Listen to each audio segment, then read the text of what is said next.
Lisa Dahl, health and well-being coach, and welcome to Getting Healthy Without Rules. This show is about understanding the things that impact your wellness and finding ways to improve it. In this show, we support a non-diet, no-rule approach to health and wellness.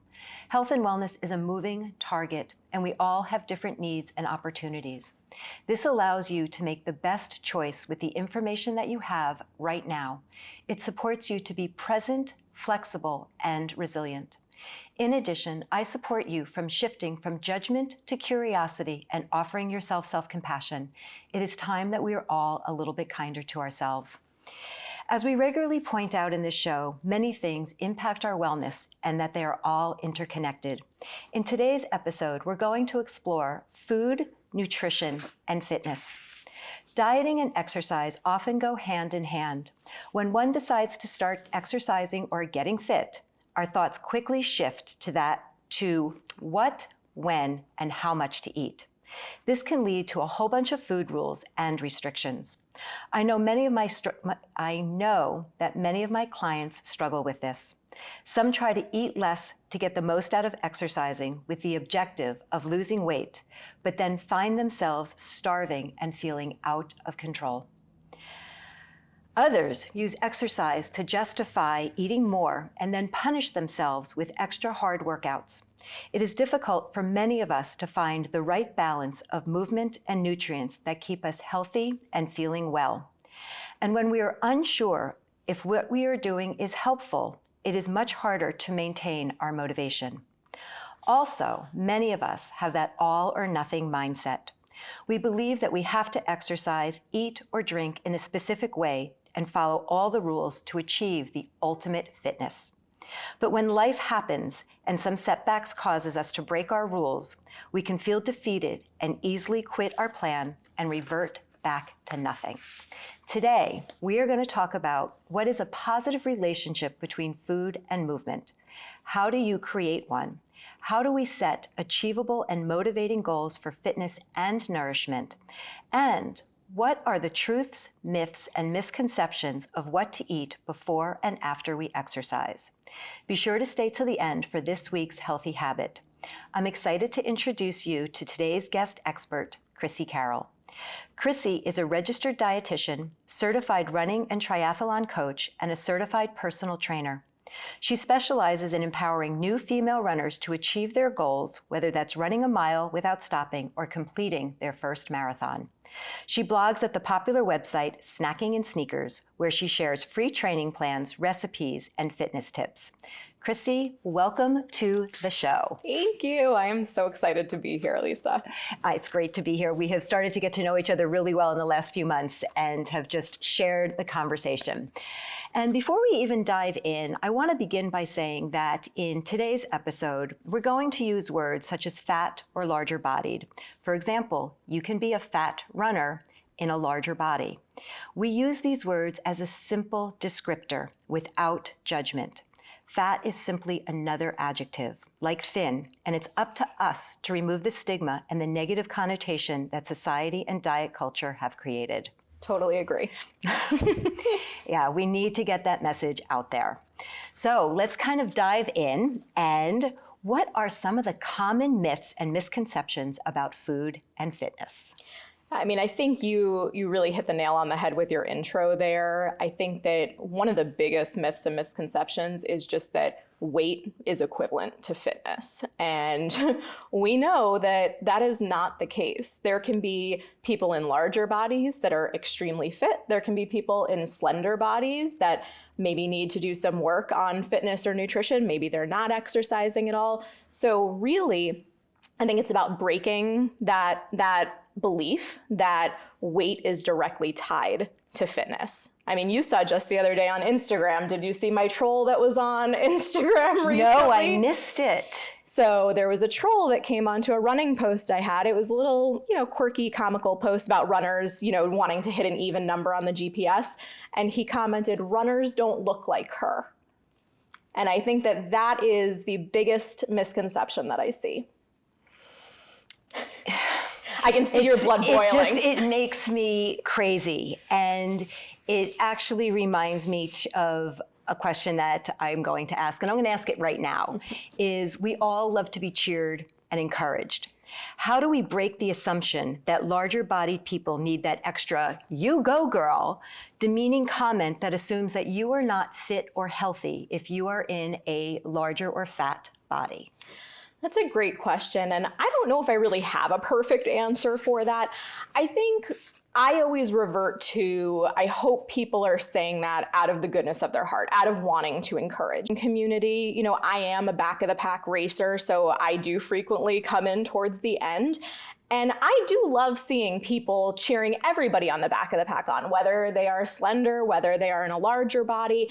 I do like that. And so I try, when people say things, I try to take it as, you know, they're trying to encourage me. They want me to succeed. They don't know anything about my training history. So I try to put a positive spin on it. But I do think it's important for all of us to remember that weight does not equal fitness, and that just because somebody is in a larger body doesn't mean they can't run 1 mile or 10 miles or 20 miles, that there is always this spectrum of what we can do, and that our looks don't always equate to that. You know, I've been passed in races by people in bigger bodies, by people in smaller bodies. It's just a matter of their fitness level and training. And it's about our mindset. Yes.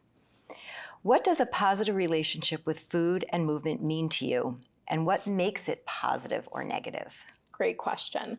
I think a positive relationship is when we feel comfortable and confident with our food choices, with our fitness choices. I think it's when we're not obsessing over things. I think in the fitness industry and in the nutrition industry, sometimes we can get really into a certain type of diet, or having to meet this many foods, or having to meet this many minutes of exercise. And we get very much in our heads. And I think when it starts to cross the line into that kind of obsession with it, that's where it really is becoming more of a negative relationship. So an example I would think of is, if a runner has a really bad cold, they're not feeling good, and they're forcing themselves to still go out and train despite knowing that their body is not in a place to go do that. That's where I think it's really kind of crossing into that negative territory. And I think that when we can consider a positive relationship, listening to our body, you know what, today I'm just not feeling good. Like, I need the rest. And so I'm going to reschedule this run for tomorrow. And there's no problem with that. There's no guilt associated with that. I think that's where that positive relationship I refer lies. to it as body speak. Yes. We spend so much time creating relationships with other people. We don't spend the time to create a relationship and respect the relationship with ourselves. Our messages are there. We just don't want to listen to them. Yes. And I think you mentioned earlier with trying to exercise off calories. You know, fitness is about so much more than calories burned. And we see all these things, you see it at Halloween a lot, right? Oh, this many candies equals this many minutes of running or this many minutes of exercise. Well, we can eat a candy and we can exercise, and both of those can be positive things. And yes. And I used to be that person. I mean, I could do calorie math in my head better than any math that I ever learned. And it takes a lot to unlearn that it is not just about calories in, calories out. How do you connect with the movement that you're actually doing? Yes, for sure.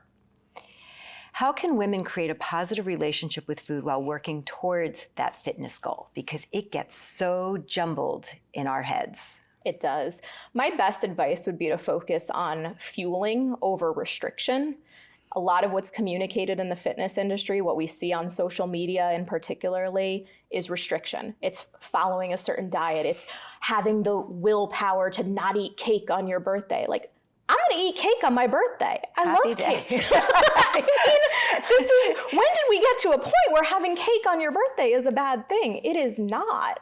So I think it's thinking about food as fuel, but also recognizing that food serves other purposes. Food can be a source of connection with others. Food can be memories. I think about when I went to my grandma's house Okay, she passed away when I was younger. My great-grandma Liz, I would go and she would always serve us grilled cheese and canned mandarin oranges. And to this day, like if I'm having maybe a little bit of a bad day and like I want to reminisce on that, I will have a grilled cheese with canned mandarin oranges. It brings back those memories. It's comfort, it's connection. Yes. So I think that it's fuel, but it's also comfort, it's connection, it's memories, it's all of those things. And it's okay for it to be all of those things.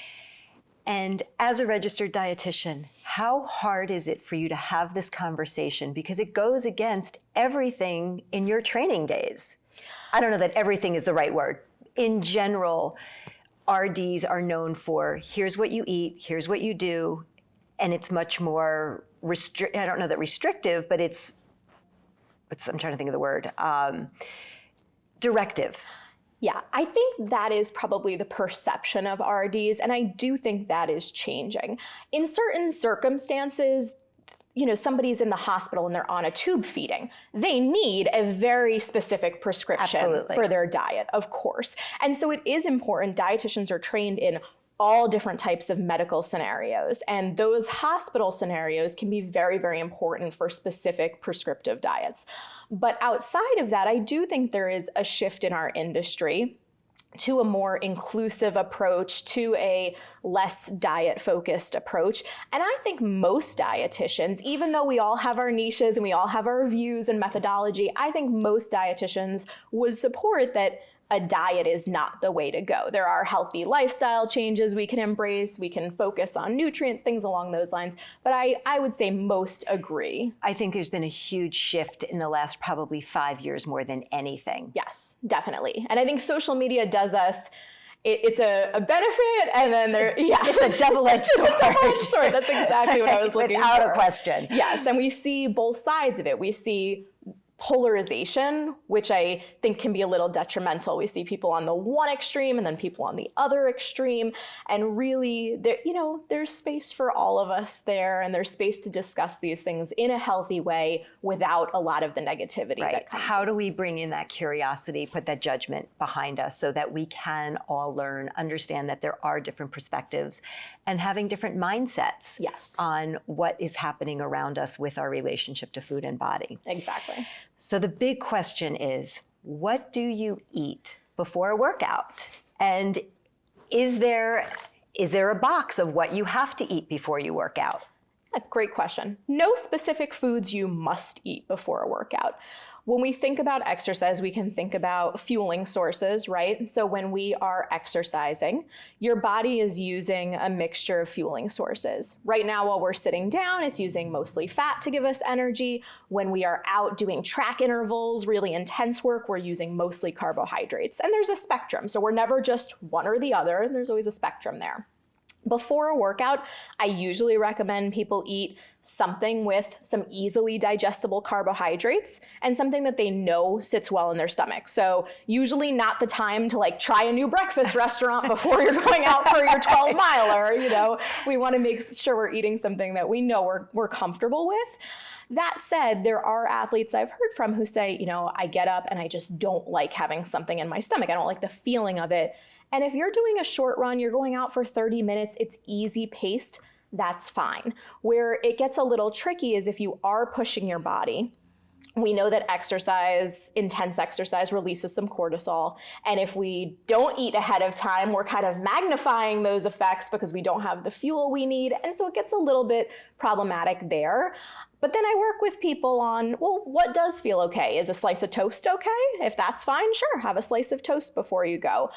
For people that are doing really long workouts, people training for marathons and whatnot, then I think in those scenarios, a little bit more specificity as far as the time frame, how many hours before, trying to focus, maybe getting in a meal at least an hour before a run that has those easily digestible carbs. I think that can be helpful. So a lot depends on who you are, what you're doing, how long you're doing it, what makes your body feel best. Exactly. Everything is an experiment. And sometimes what has worked today for in the past several years, all of a sudden something shifts and you don't feel well.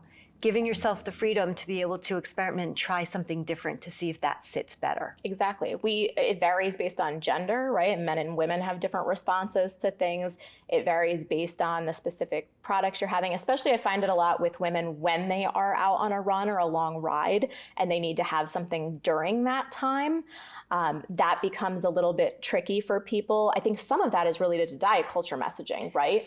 You know, we hear, oh, Gatorade has too much sugar. We shouldn't have Gatorade. Yeah, talk about Gatorade. I love Gatorade. I love Talk Gatorade. about Gatorade. So I think there's this huge misconception out there. Again, the pendulum has swung so far that, oh, Gatorade has all this sugar, we shouldn't have Gatorade. Well, when you're out there doing a run for 2, 3, 4 hours, you need sugar. Your body needs that to be able to supplement it with the stored carbohydrates and stored fat that you have. When you don't have those fuel sources, that's when we hear, you know, the common phrase of like hitting a wall or bonking, those kinds of things.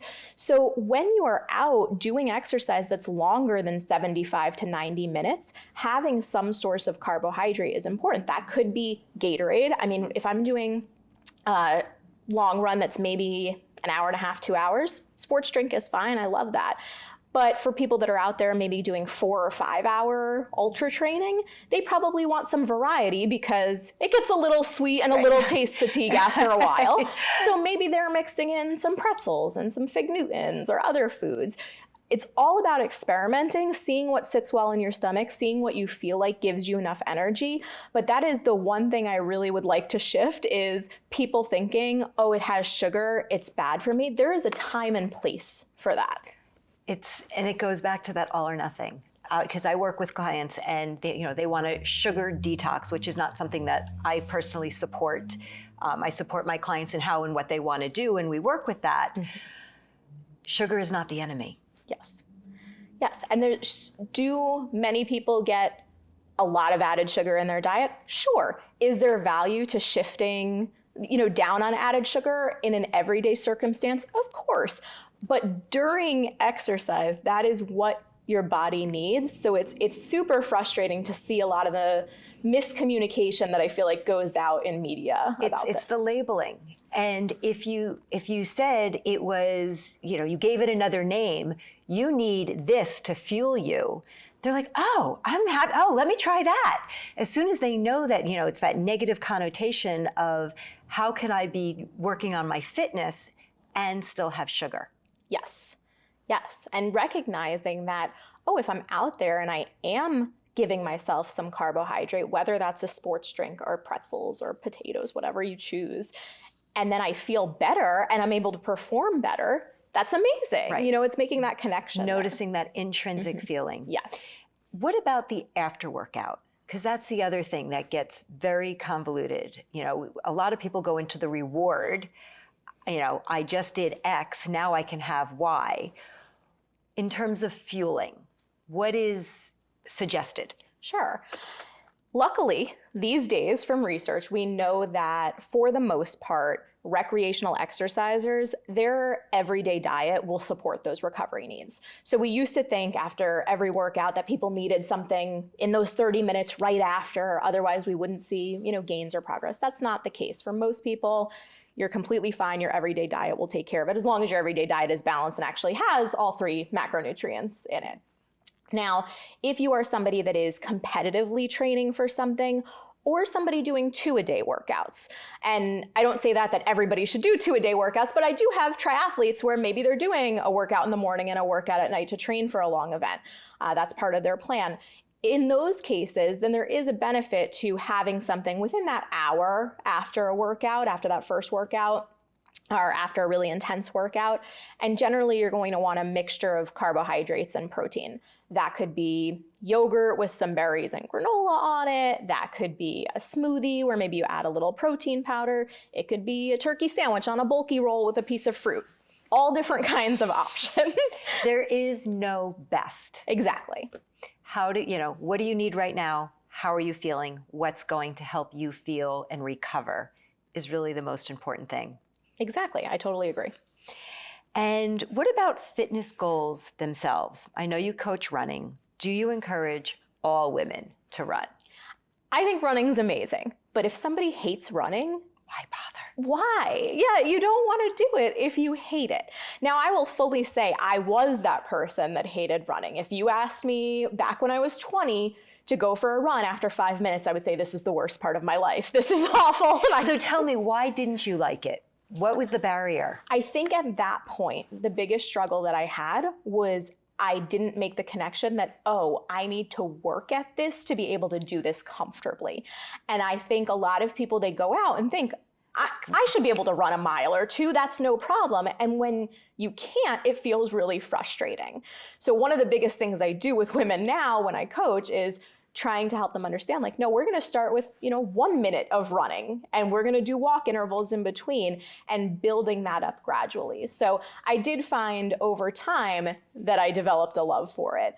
So I don't think everybody needs to run. If you try running and you do it for a couple of months and you absolutely hate it, no, of course, find something else. You could do any movement that brings you joy. Any movement matters. Anything. It could be walking, it could be gardening, it could be karate, it could be Zumba. I mean, literally anything. How do you know if a fitness goal is right for that person? I think it depends on a couple of things. I would say, is the goal realistic? Is it achievable? And is it exciting? Those are usually the three things. Exciting. There's a concept. Connecting to the goal. Not that somebody told me I should go run. I went to the doctor's office and they told me I need to do exercise. The only thing I know how to do is to do this. Is it exciting? Yes. What does it mean to you? Yes. And I think there is a little bit of a misconception. I do think that people envision every single workout that it's going to be amazing. And there's a joke. That's simply not true. That's not the case. There's a myth that Yes. every workout is not going to be enjoyable, fun. At the heart of the core, though, are you connected to it? Because we all have crappy workout days. Exactly. I think when I think about running goals, I told you earlier before we started filming that I was signed up for a trail race in September. That excites me. Does every single training run I do excite me? No. Are there days I wake up and I think, I really don't feel like doing this? Of course. Once I get out there, I typically feel great. And I think that's really the differentiator is it going to be tough to motivate yourself sometimes? Yes. But once you get out there, do you feel good? Do you feel connected to it? And are you excited about that goal that you set? I think going back to that realistic and achievable, that's another thing. If you want to do a marathon, for example, I am a firm believer that most people could train to do a marathon with enough time. But if you say, I want to do a marathon in 2 months and I'm not running right now, well, that's probably not the greatest idea health-wise because you're putting your body at a lot of injury risk. It's a lot of stress. Exactly. So it's all about having enough time to do something, choosing something that's achievable for you within whatever time frame we're setting, and making it something that you connect to. And how do you work with somebody who is in a fat or a larger body and they want to start running and they have that fear of, I'm in a larger body, what do I do? How do I start? For starting, I think that run-walk interval is really the best place for anybody, whether you're larger body, smaller body. And that's the point. We all have to start somewhere. And whether you're in a larger body, fat body, or a smaller body, the fitness level we don't come with a prepared fitness level. Yes. We all start with wherever we're at. How do we take that smallest next step to build and gain self-efficacy? Exactly. So starting with a run-walk program where maybe you're starting with 1 minute of running and 5 minutes of walking, and you do that a couple of times. And then the next time, maybe you go to 2 minutes of running and 5 minutes of walking, and you can play with those intervals. There's a lot of training plans out there like this, couch to 5K programs, things along those lines that use this similar kind of run-walk structure. But I think that is really a great starting point for anybody who wants to run. And then I think as far as the nerves that come with being in a larger body and worrying about maybe what other people think. That's the part that gets people stuck. Yeah. It's concerning and it feels uncomfortable. And we know through our experiences that people can be very cruel. I would say in the running and triathlon community, generally people are very supportive. I think that I love triathlon races because at the end, they typically don't do the awards until the last person has crossed the finish line. So you have everybody still waiting at the end. I'm gonna get all misty-eyed thinking about it. Everybody's still waiting at the end, cheering that last person on crossing the finish line. And so I do think that these two communities in particular, running and triathlon, are really supportive. They're really close to my heart. But I also think if you're going to a gym and you're worried about people, and even if somebody is cruel, I have this thing hanging in my office that says, wolves don't lose sleep to the opinions of sheep. And I believe it. You know, if somebody is going to be cruel, that is about them. That is not about you. It is about their insecurities, about things going on in their life that's making them such a sad person that they feel the need to comment on you or your body. So I think it's the shame that we have to deal with it. But I think if we can just remember that it is not about us, that it is about that person, that's helpful. It's so complicated because we come with so many stories and the fear of failure and the judgment. And how do we shift from being kind to ourselves and really trying to block out the people around us and focus on what's important to you at that moment in time? Yeah, exactly. How do you navigate the balance between encouraging healthy habits while avoiding the pressure to conform to the societal ideals of beauty and body size? Ooh, that's a loaded question. And we've all been there. Yeah. So I would say we want to think about, again, going back to that fitness goals that excite us. So fitness goals could be running a half marathon. It could be running a mile without stopping. It could be getting an orange belt in karate. It could be entering a powerlifting competition. There are tons of different opportunities out there. And what you'll notice is none of those that I said have anything to do with weight or appearance. So I think that when we can connect to a goal that is a performance goal, something that we do, that is a much healthier relationship in general than connecting with a certain number on the scale or a certain jean size. I think that when we can connect with those performance goals, those are things that we can control. I can control if I train and run 13 miles. Generally, of course, injuries aside and whatnot. For the most part, I can control my actions there. I can't control what number the scale lands on every day. So I'm not going to worry about that. When you have clients who are trying to figure out how to let one go, how to let that scale go. I mean, for me personally, I tell my clients, like, my wish for you is that you climb to the highest space in your house, you take the scale and you pitch it out the window and you watch it break. That to me is freedom. Because what happens is we so often tie our goals to that number. We may or may not get there. And if we do get there, it's not sustainable. And then we back off because we feel that we cannot continue to meet that goal. How do you deal with it? It's tough. I would say focusing on behaviors over numbers or specific metrics. So if you are feeling like you want to make improvements to your nutrition plan, maybe the behavior you aim for is, I'm going to have a vegetable on my plate at dinner every night. Adding in versus taking out. Yes, and that is a big thing. I am all about what can we add to our routine to make us healthier, to put us in a more nutritious space, to increase our fitness, rather than what do I have to eliminate? What do I have to restrict? Because that mindset can be very challenging to deal with. So when we can focus on adding things in, drinking enough water, eating a vegetable, adding in 20 minutes of activity this morning, whatever that joyful movement is for you. So it's not waking up tomorrow morning and all of a sudden you have to reassemble your entire life, your routine, and do all these things because you're going to go run tomorrow. No, it's just adding in things as they come and adding in things as they already fit into our lifestyle and how we can fit it in with everything else. I heard a great analogy the other day on a podcast. It was actually a blogging podcast, so it's random, but it talked about life being kind of like soup, right? And so if you think of all the ingredients, work, fitness, childcare, all of these things, they all have to be in balance for the soup to taste right, right? So That's all of exactly these ingredients need to be in balance. And sometimes we swing way too far into the nutrition side or the fitness side, and we need to figure out how to make it all balance. And in order for that to happen, we can't devote our entire life and all of our brain power towards assembling the perfect diet or the perfect exercise plan. Nobody's perfect. Right. It's that pendulum. It's you know, when you have that pendulum, you're all the way over here, you restrict, deprive, and then you can't take it anymore. And it goes all the way back over here and you refeed, you stop doing all the things, you're out of control. When you have that gentle approach, you end up in that middle with just a gentle swing. And, you know, I refer to it as like the roller coaster ride. You know, when you start to work with me, typically my clients are in the adult side of the amusement park.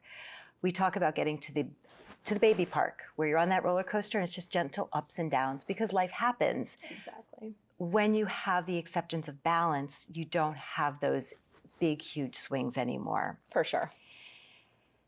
When focusing on a nutrition goal with exercise, how can you use intrinsic motivation to make good choices instead of relying on that rule-based approach that we were just talking about?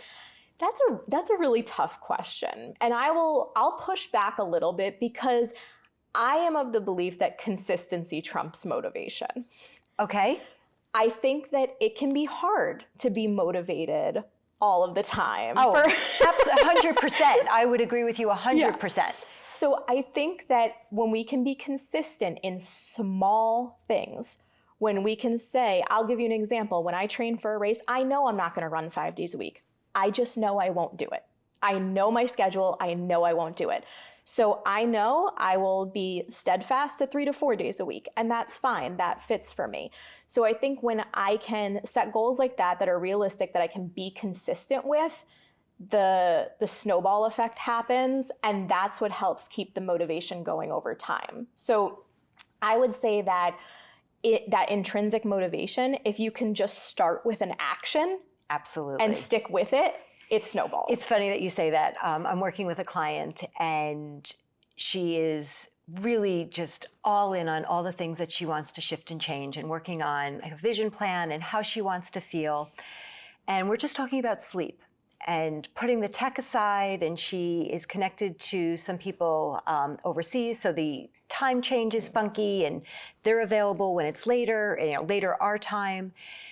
And when we first started the conversation, she said, I want to go into this practice and doing it all the time. And I said, literally, on a scale of 1 to 10, how confident are you that you're going to be able to achieve that? And you can just see her thinking now I've got to commit to that. That's not going to happen. And what she discovered, we dropped the number down to 3 times. And what she discovered was that because she felt so well on the nights that she did it and she woke up in the morning, she said, that set me up for success for the next day. So she was so connected and in tune to how she was feeling that is what continues to make you want to stay all in. Yes. And if you're not connected to it, that's the message also that perhaps it's not the right goal. Exactly. It's not that you have failed, it just might not be in sync with what you need right now. Exactly. I think about it like fitness classes. If you've ever tried a new fitness class, you might be nervous before you go. You might feel resistance before you go. If you get there and you're like, this is awesome, I am having so much fun, then that's a good sign that you're gonna stick with it, that you'll be able to be consistent with it, even when you're facing a little bit of that resistance. But if you get there and you're just slogging through, you do not like it, the style's not right for you, then that's the sign that, maybe I try something else. And it's not about failure. It's just not the right thing for you. Yes. We need to break that thought that, I tried it once. I'm going to get into exercise and I'm going to do this thing, and then it didn't work out that way. It's not for you to, take your sneakers and go home.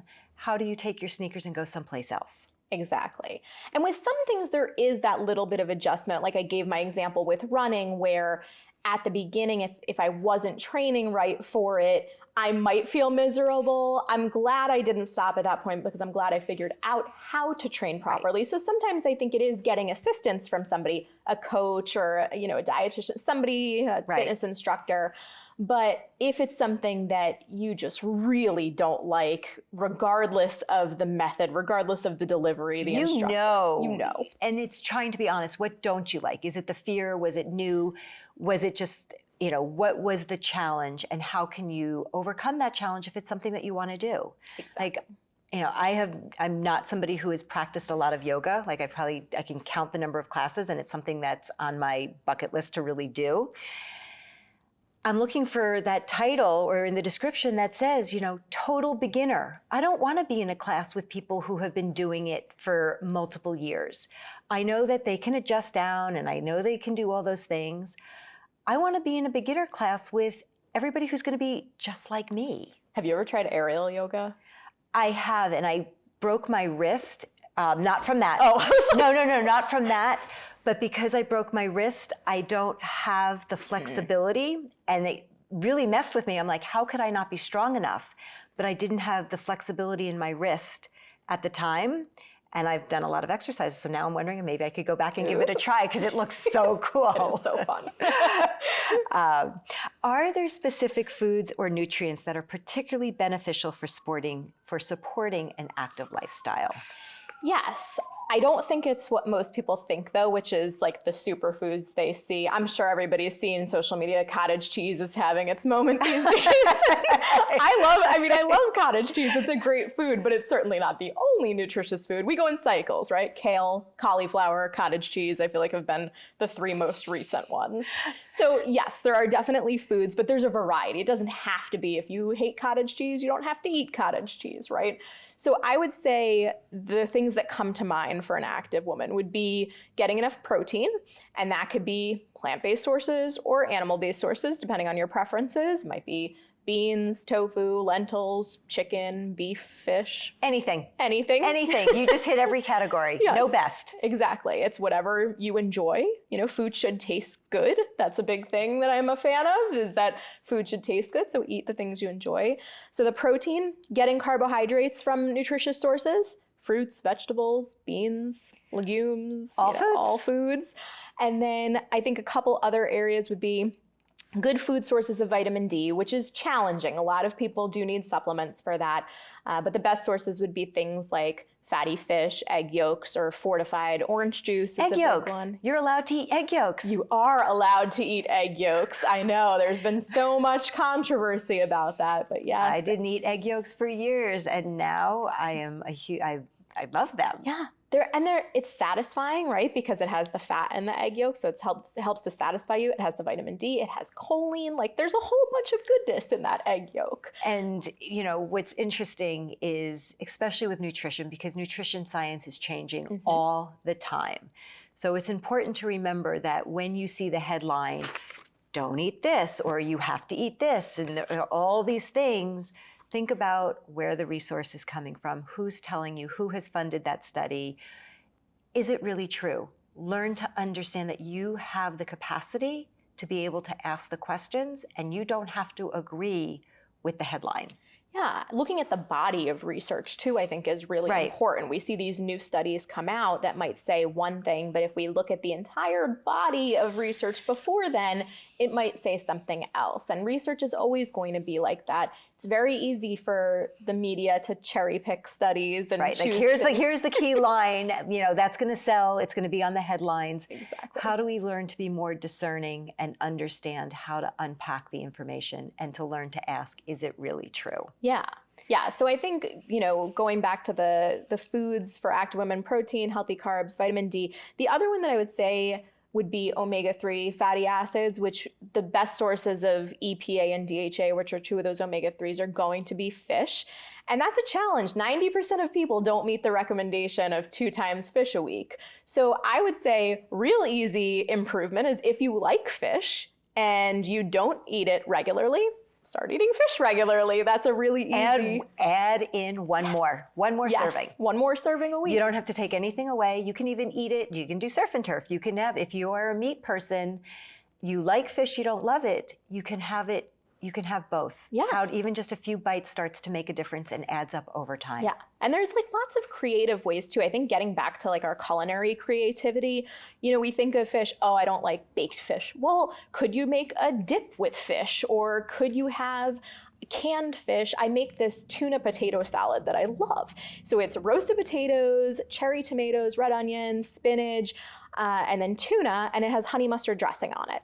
And it is just the easiest dinner to make. I do the potatoes in the air fryer, don't even have to heat up the oven. It is so simple, but it's a way that a lot of people wouldn't traditionally think to include fish, but simple, easy, boom. And there's so many different resources on how to make food simple. You don't have to be a gourmet cook to start to add things in, and it doesn't have to just be boring. If you don't like baked fish, there's so many different ways that just changing some seasoning, changing how you cook it, can make a huge difference in your flavor palette and might make it more appealing. Yeah, and I think we've gotten to this point, again, a lot of this comes from media and social media, where people think that a healthy dinner has to be this huge production of an hour in the kitchen cooking and 17 dirty dishes and all of these things, whereas you could take a package of instant brown rice, and you could take a bag of frozen vegetables and a bag of frozen shrimp and boop,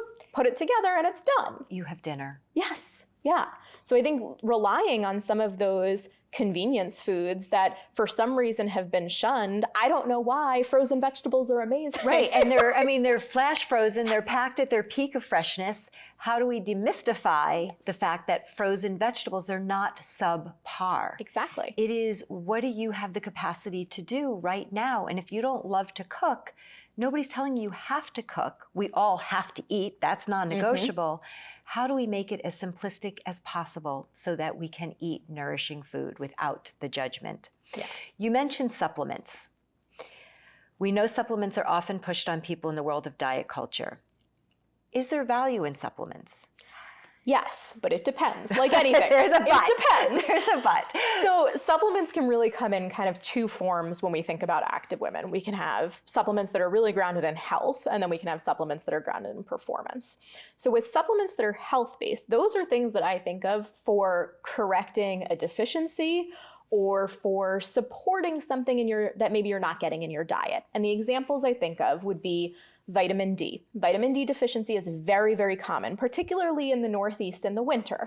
Where it's dark, you're not outside. Exactly. You're not getting the sunlight. Exactly. That's where you're getting it from. Yes, and because there's such limited food sources of vitamin D, it is challenging to meet our needs during the winter months when we're not outside and with those limited food sources. So if somebody goes to the doctor, they have their blood work done, which I would recommend everybody do. Everybody get a physical once a year, get your blood work done, because that's going to show you, I've come back with a vitamin D deficiency numerous times as a dietitian. And that has much more value than the number on the scale. Yes. Yes, when we can look at those objective measures in our blood work and see, I'm deficient in vitamin D. Okay. I can do something about that. I can do something about it. Exactly. And so that's a case where a supplement would be needed. That is probably the most common supplement recommendation I do give is vitamin D. Another would be vitamin B12 if you're deficient in that. Or if you are somebody that does not like eating fish, then perhaps taking an omega-3 supplement might be an option for you depending on the rest of your diet. So those would be more of like the health-based ones. From the performance side, there is a lot out there. There are some things that are grounded in science. So caffeine is one that I think of. And I actually don't recommend this as a supplement because you can get real dangerous with measuring out caffeine in supplement form, but caffeine's a known performance enhancer. So if somebody feels like they maybe need a little bit of a boost before a workout, sure, have a cup of coffee an hour before you go for your workout. We're talking a cup of coffee. We're not talking, what is your thought on those, I don't even know what they are. Yeah, so there's a lot of different products out there. I would say that if somebody really does not like coffee, there's caffeinated energy gels that they might take in on a run, something along those lines. What I really recommend staying away from are caffeine powders, because mismeasurement of those can be extremely dangerous. Yes. Okay. So I would say coffee, green tea, let's stick to the sources. I mean, both of those have numerous other benefits besides the caffeine. So let's stick with things that give us other good stuff too. So caffeine would be one. Beet juice, this is my favorite one. I'm a huge beet fan. So beet juice supplements have been shown to improve endurance performance. And this is one where I actually do recommend the little concentrated supplements, because the amount of beets that you would have to eat. I was just thinking, like, how many do you have? Most people don't want to scarf down a whole plate of beets before going out for a run. So what beets have in them is something called dietary nitrates. And basically those help kind of open up your blood vessels a little and help more oxygen get to your muscles. So you can imagine when you're running or doing some kind of endurance, that's helpful if more oxygen's traveling to your muscles.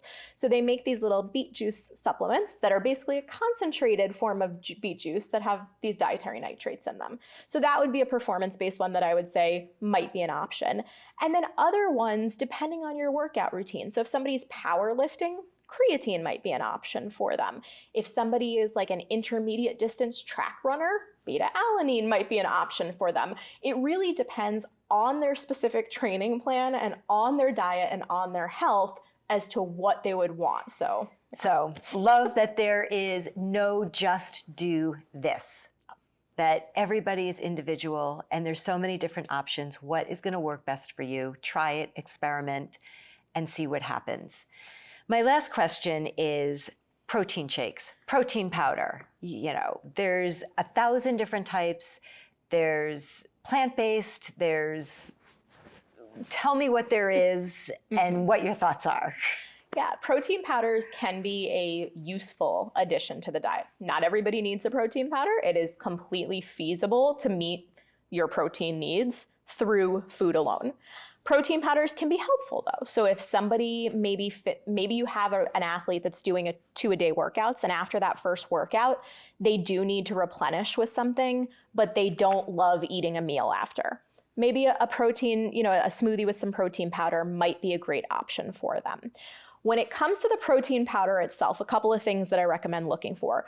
One is just looking for something that is solely a protein powder that doesn't have other things added to it. So we're not getting the meal from all the added things, talking about adding in real food into the protein shake. Exactly. So we want just the protein powder. We want to avoid things that are proprietary blends. That is my biggest pet peeve on supplements, because they don't have to tell you how much of everything is in there. So how much are you actually getting? What about this? Does this sit well with your body? If there's all of these other ingredients in this proprietary blend, not a fan. So I look for basic protein powders. They can be a animal-based protein. Typically whey is the most common one, which is a dairy-based protein. But if somebody does not like dairy, then they can certainly have a plant-based protein. Usually for plant-based proteins, I do recommend looking for a blend. And that's because there's an important amino acid called leucine, which is really helpful in the post-workout time frame. Whey is a great source of leucine, but some of the plant-based protein powders don't have as much. So usually if you get a blend of a couple of different plant-based sources, something that has maybe pea protein plus brown rice protein plus hemp protein, you kind of get this blend. You're usually getting a little bit of a better profile for the amino acids, but that's getting into a little bit of the nitty-gritty, and really it's a concern if you are training for a particular fitness goal. The other thing that I would recommend looking for is something that has a certification on it. So whether that's NSF, which is I'm going to blank on the acronym now. It's a sport certification. There's also Inform Sport. Both of those certifications basically say this contains what it says it's going to contain. So for like athletes at the college level, they have to know because of the testing of what is going into their body, so that nothing triggers an alarm that they're eating something they shouldn't. Exactly. Even for the track meet that I'm doing next month as an adult, they still have in the registration guidelines, the anti-doping guidelines, and you can be tested at any time. And so you have to pay attention to all of these things. So it matters. It matters. But just for like the everyday person in protein shakes, what's your thought? I think that if you are getting enough protein in your everyday diet, you don't need to worry about a protein shake. But if it makes it convenient and easy for you to get extra protein into a meal, then sure, include it. I am always a food first person though, so Right. I always will veer towards food above everything else. Just eat food. Just eat food. Don't overcomplicate it. Try to create balance. No specific rules. How does it make you feel? What's your energy? Is it working for you? Exactly. Before you tell us about this week's practice, are there any other words of wisdom that you would like to share on how to create balance between fitness, movement, and what we eat? Ooh, that's a great question. I don't know if I have anything insightful other than I'll just put it out there. The haters make you greater, right? So do not worry about people judging you if you are in a larger body and you're nervous about embracing certain fitness habits or health habits.